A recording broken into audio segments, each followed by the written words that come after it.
Bismillahirrahmanirrahim.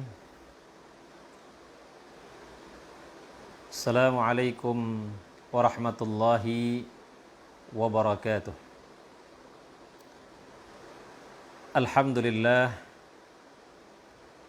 Wassalatu wassalamu ala rasulillah Muhammad ibn Abdullah wa ala alihi wa sahbihi wa mawalah. Amma ba'd. Puji dan syukur kita panjatkan kehadirat Allah Subhanahu wa taala. Salawat dan salam selalu tercurahkan kepada junjungan kita baginda Rasulullah sallallahu alaihi wasallam. Semoga kita semua kelak mendapatkan syafaat daripada Rasulullah sallallahu alaihi wasallam. Sahabat yang dimuliakan Allah Subhanahu wa taala, kita lanjutkan kembali tadabbur daripada surah Yusuf. Sekarang kita masuk kepada ayat yang ke-33 sampai dengan 35. Kita baca dulu ayatnya. A'udzu billahi minasy syaithanir rajim. Bismillahirrahmanirrahim. Qala rabbis sijnu ahabbu ilayya mimma yad'unani ilayhi wa illa tasrif anni kaydahunna asbu ilayhinna wa akum minal jahilin. Fastajaba lahu rabbuhu fasarafa anhu kaydahunna innahu huwas sami'ul alim. Thumma bada lahum min ba'di ma ra'ul ayati layasjununnahu hatta hin. Yusuf berkata, Rabbku, penjara lebih aku sukai daripada memenuhi ajakan mereka kepadaku.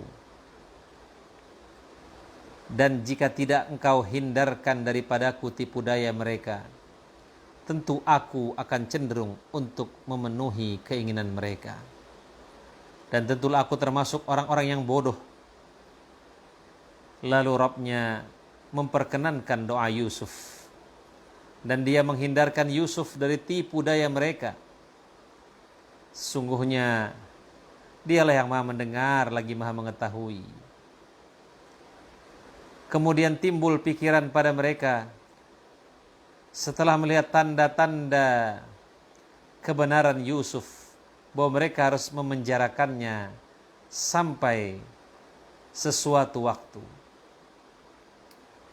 Jamaah yang dimuliakan Allah Subhanahu wa taala, apa pelajaran yang bisa kita ambil daripada ayat tadi? Yang pertama, jika seorang muslim disuruh memilih antara bermaksiat atau bersabar dalam derita, maka hendaknya dia memilih bersabar dalam derita. Hendaknya dia mengutamakan taat kepada Allah meskipun manusia menuduhnya yang bukan-bukan. Di sini Yusuf berkata, Rabbku, penjara lebih aku sukai daripada memenuhi ajakan mereka kepadaku. Lihatlah Nabi Yusuf alaihissalam, seorang yang sangat mulia. Walaupun dia di penjara, dia tetap mulia. Kenapa? Karena yang menghinakan seseorang itu bukan penjara. Ya. Yang menghinakan seseorang itu bukan penjara. Yang memuliakan seseorang itu bukan istana. Yang memuliakan seseorang adalah tingkah lakunya. Kemudian Allah memuliakannya. Dan yang menghinakan seseorang juga adalah tingkah laku buruknya juga. Kemudian Allah menghinakannya. Walaupun seseorang itu dihinakan, dia dimasukkan ke dalam penjara. Tetapi kalau dia memang orang yang mulia, dia tidak bersalah, Allah yang akan memuliakannya.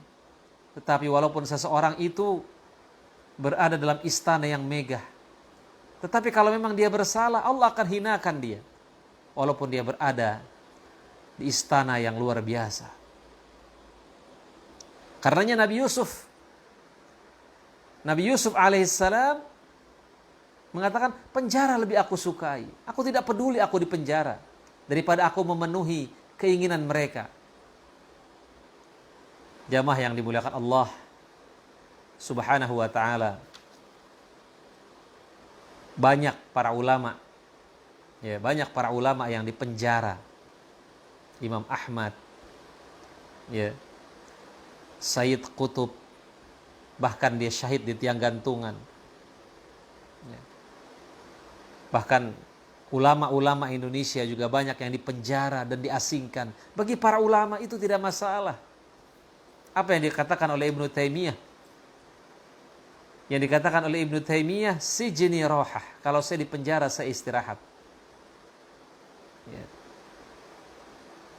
Qatli syahadah. Kalau saya dibunuh, saya mati syahid. Wa tardi rihlah. Kalau saya diusir, saya rihlah. Saya berjalan-jalan, saya berwisata. Tidak ada ruginya. Bahkan para ulama bisa saja ketika dia di penjara, pengikutnya menjadi tambah banyak di penjara. Karena itulah cara Allah Subhanahu wa ta'ala. Dia membuka pengajian di penjara itu. Dia membuka ta'lim sehingga banyak orang-orang yang bertaubat melalui tangannya. Bisa saja dengan cara Allah menitipkan seorang ulama di penjara, itu adalah jalan untuk bertaubatnya para penjahat, para durjana yang berada di dalam penjara itu. Jadi di penjara tidak selalu buruk. Nabi Yusuf lantas memohon pertolongan kepada Allah. Dan jika engkau hindarkan daripadaku tipu daya mereka, tentu aku akan cenderung untuk memenuhi keinginan mereka. Nah, ini ingat, manusia itu sangat lemah. Khuliqal insanu dha'ifa. Karenanya kalau kita selamat, kita berada di jalan hidayah, apa yang harus kita ucapkan? Alhamdulillahilladzi hadana li hadza wa ma kunna linahtadiya laula an hadanallah. Segala puji bagi Allah yang memberikan hidayah kepada kami, dan kami tidak akan mendapatkan hidayah andai Allah tidak memberikan petunjuk. Jamaah yang dimuliakan Allah Subhanahu wa ta'ala. Maka orang yang dihadapkan kepada kesempatan melakukan perkara yang haram, yang harus dia lakukan adalah apa yang dia harus lakukan? Dia berlindung kepada Allah melalui doa dan memohon kepadanya agar diselamatkan dari perkara yang haram. Rabbi a'udzubika min hamazati syayatin wa a'udzubika rabbi ayahdurun. Itu salah satu doanya. Ya Allah, aku berlindung kepadamu dari hembusan, dari bisikan-bisikan syaitan, dan aku berlindung dari hadirnya setan kepada diriku. Jamaah yang dimuliakan Allah Subhanahu wa ta'ala. Yang selanjutnya, Allah pasti akan mengabulkan doa para walinya dan orang-orang yang ikhlas dalam berdoa. Allah Subhanahu wa ta'ala berfirman, maka Rabbnya memperkenankan doa Yusuf dan dia menghindari Yusuf dari tipu daya mereka. Sungguhnya dialah yang lagi maha mendengar. Jadi mendengar doa para hambanya. Lagi mengetahui keadaan hambanya. Berdoalah kepada Allah.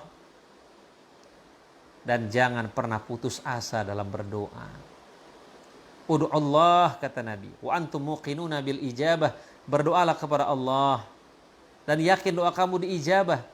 Fa inna Allah la yastajibu du'a min qalbin ghafirin lahin. Sungguhnya Allah tidak menjawab doa dari hati-hati yang lalai. Bahkan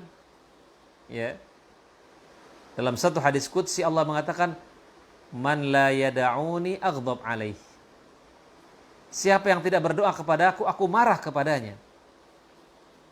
Ad-du'a silahul mu'min. Doa adalah senjata orang yang beriman. Ad-du'a mukhul ibadah. Doa itu otaknya ibadah.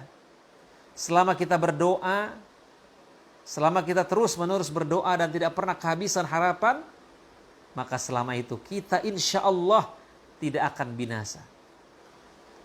Selama kita berdoa, tandanya kita masih optimis. Selama kita berdoa, tandanya kita masih punya harapan. Maka jangan pernah berhenti untuk berdoa. Umar bin Khattab mengatakan, yang aku khawatirkan bukan tidak dikabulkannya doa-doaku, tapi yang aku khawatirkan ketika aku sudah malas untuk berdoa. Ya. Jangan putus asa dalam berdoa, kata para ulama. Kenapa? Karena iblis saja doanya dikabulkan. Bukankah iblis pernah berkata, anzirni ila yaumi yub'atsun, ya Allah, tundakan kehidupan saya ini sampai hari kebangkitan. Apa kata Allah? Fa innaka minal mundzirin, kau termasuk orang-orang yang diberikan tangguh. Iblis saja doanya dikabulkan. Bagaimana dengan kita? Jamaah yang dimuliakan Allah Subhanahu wa taala, kita baca lagi ayat berikutnya. Wa dakhala ma'ahu as-sijna fatayan. Qala ahaduhuma inni arani a'siru khamra.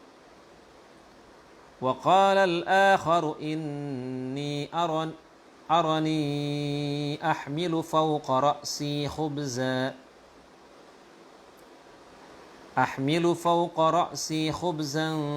تأكل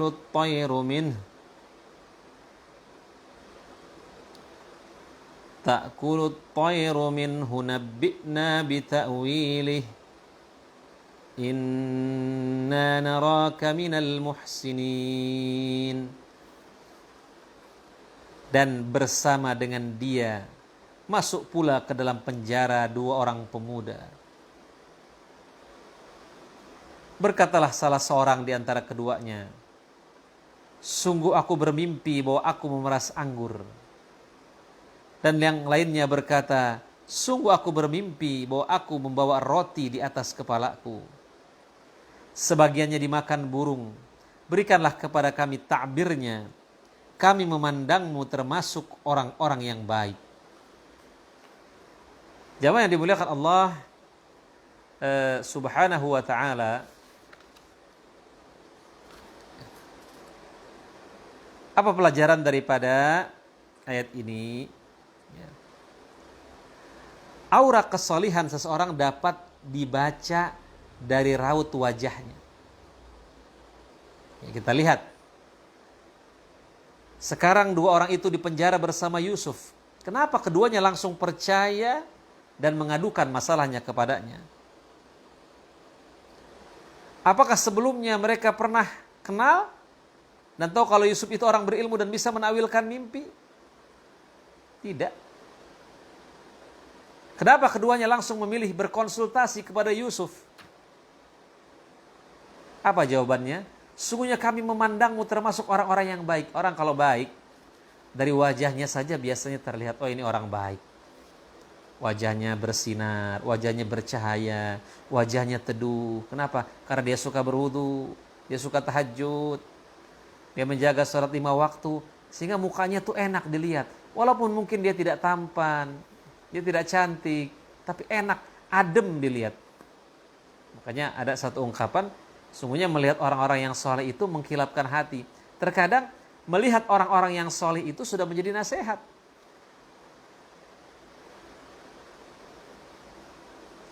Ya. Tapi orang jahat juga sudah kelihatan tuh. Dari wajahnya. Kenapa? Karena nggak pernah sholat, nggak pernah kena air wudhu, kelihatan. Kita mau konsultasi juga, waduh. Tapi kalau dari auranya saja sudah kelihatan, kita mau konsultasi juga enak. Inna naraka minal muhsinin. Kami melihatmu termasuk orang-orang yang baik. Jadi orang yang soleh itu pasti akan kelihatan. Ya, walaupun memang hakikat yang tahunya itu hanya Allah ya. Ya, wallahu alimun bidzatis sudur. Allah mengetahui isi-isi hati. Tetapi aura itu ada. Body language itu ada. Bahasa tubuh itu ada. Itu kita nggak pungkiri. Karena manusia akan mencintainya dan tertarik mendekat kepadanya. Ya, padahal negeri itu adalah negeri kafir. Rajanya fasik. Tukang roti raja itu juga orang yang fasik. Rajanya sendiri kafir. Penduduknya juga kafir. Hanya Yusuf seorang yang bertauhid. Tapi keduanya memilih mengadukan masalah kepadanya. Ya, banyak orang-orang di luar Islam terkadang mereka berkonsultasi juga kepada para ulama untuk mengadukan permasalahan mereka. Ya. Nah, jadi itu. Jamaah yang dimuliakan Allah Subhanahu wa ta'ala. Ya. Kemudian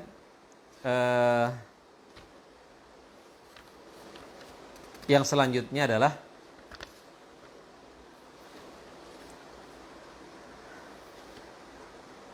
Yusuf berkata, tidak disampaikan kepada kalian berdua makanan yang akan diberikan kepada kalian, melainkan aku telah dapat menerangkan jenis makanan itu sebelum makanan itu sampai kepada kalian. Yang demikian itu adalah sebagian dari apa yang diajarkan kepadaku oleh Rabbku. Sungguhnya aku telah meninggalkan agama orang-orang yang tidak beriman kepada Allah, sedang mereka ingkar kepada hari kemudian. Dan aku mengikuti agama bapak-bapakku, yaitu Ibrahim, Ishak, dan Yakub. Tidak patut bagi kami, para nabi, mempersekutukan sesuatu apapun dengan Allah. Yang demikian itu adalah dari karunia Allah kepada kami dan kepada manusia. Tetapi kebanyakan manusia itu tidak mensyukurinya. Hai kedua penghuni penjara, manakah yang baik? Tuhan-Tuhan yang bermacam-macam atau Allah yang maha perkasa? Ya, maha esa lagi maha perkasa. Kalian tidak menyembah yang selain Allah, kecuali hanya menyembah nama-nama yang kalian dan nenek moyang kalian membuat-buatnya.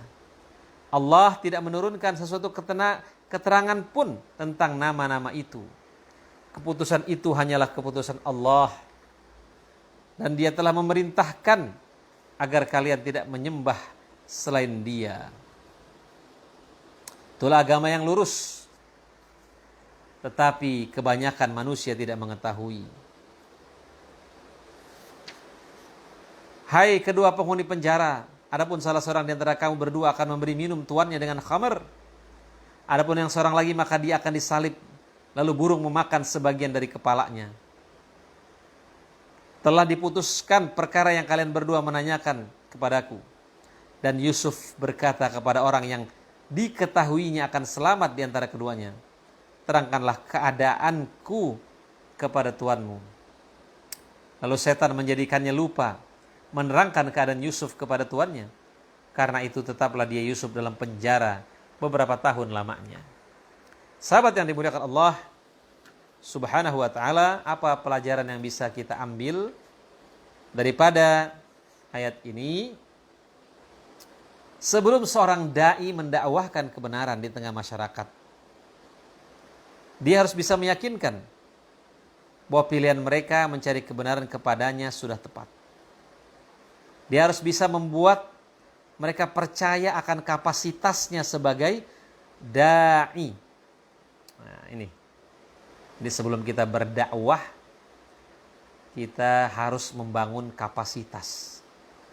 Kita harus belajar. Sehingga apa? Sehingga orang percaya akan keilmuan kita, percaya akan kompetensi kita. Makanya ada satu ungkapan, siapa yang naik mimbar tanpa persiapan, maka dia akan turun dengan kehinaan.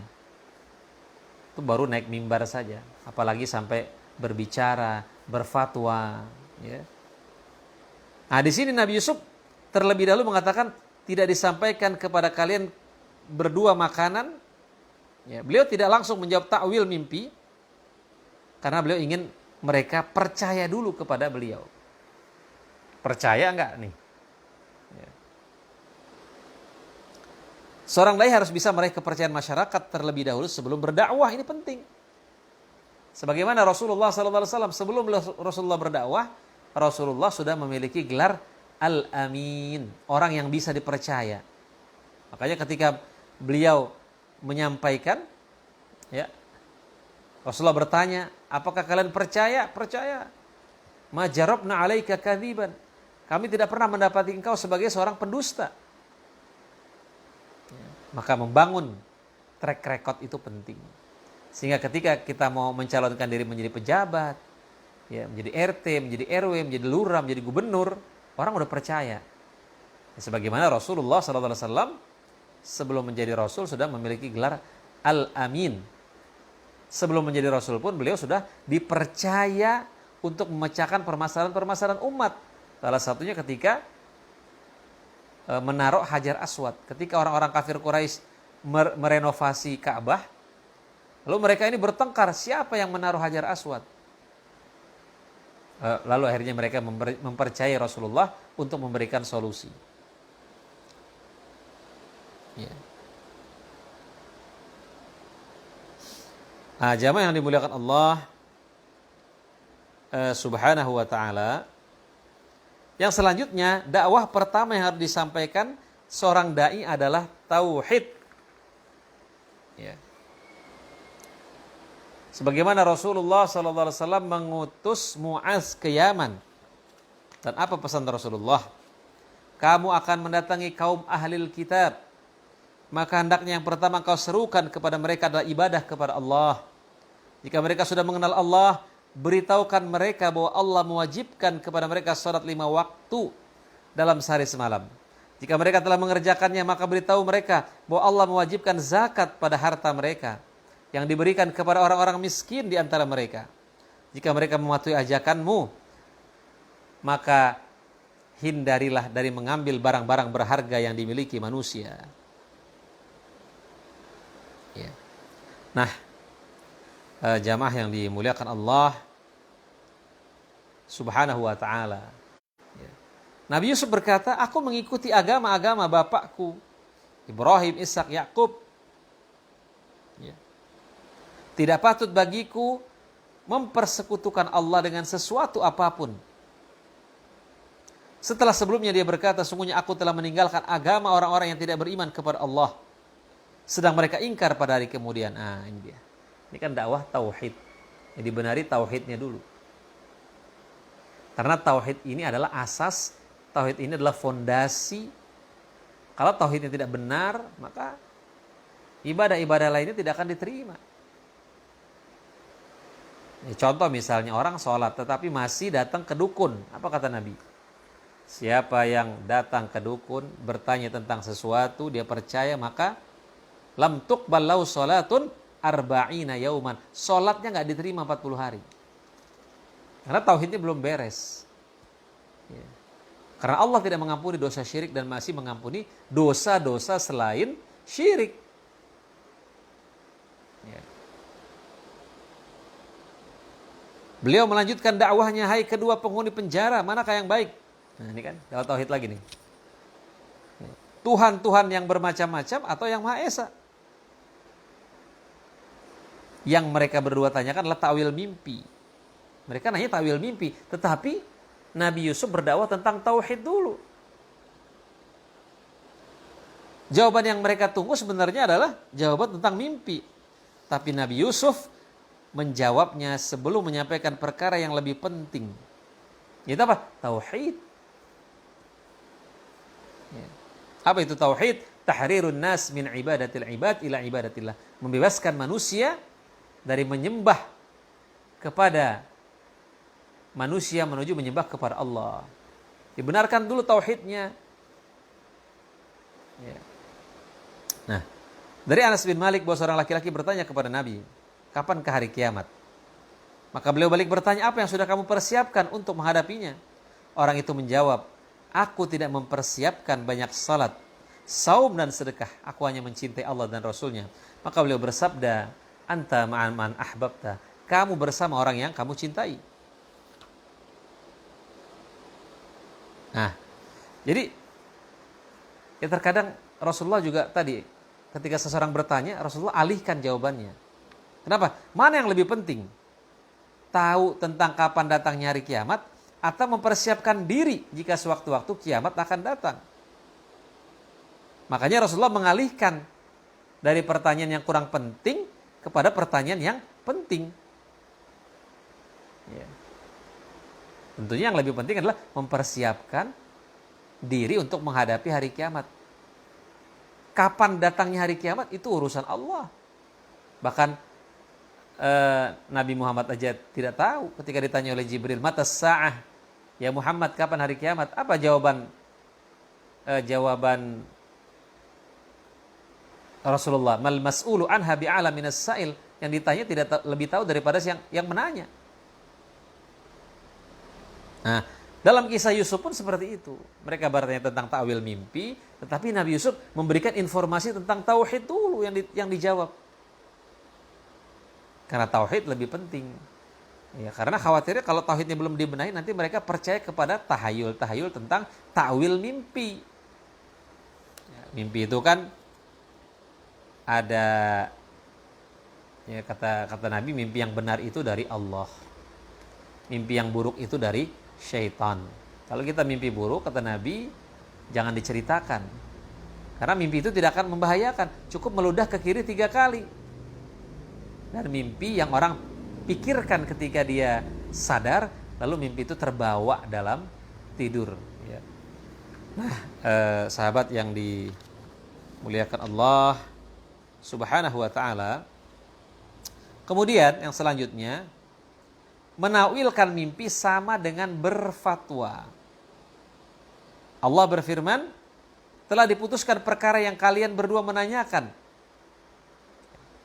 Maka ulama mengatakan bahwa orang yang tidak paham kaidah-kaidah dalam menakwilkan mimpi tidak boleh berbicara menakwilkan mimpi. Ya, tidak boleh. Semuanya harus berdasarkan ilmu. Ada buku tafsir mimpi itu karangan Ibnu Sirin. Beliau salah seorang juga pakar tafsir mimpi, takwil mimpi.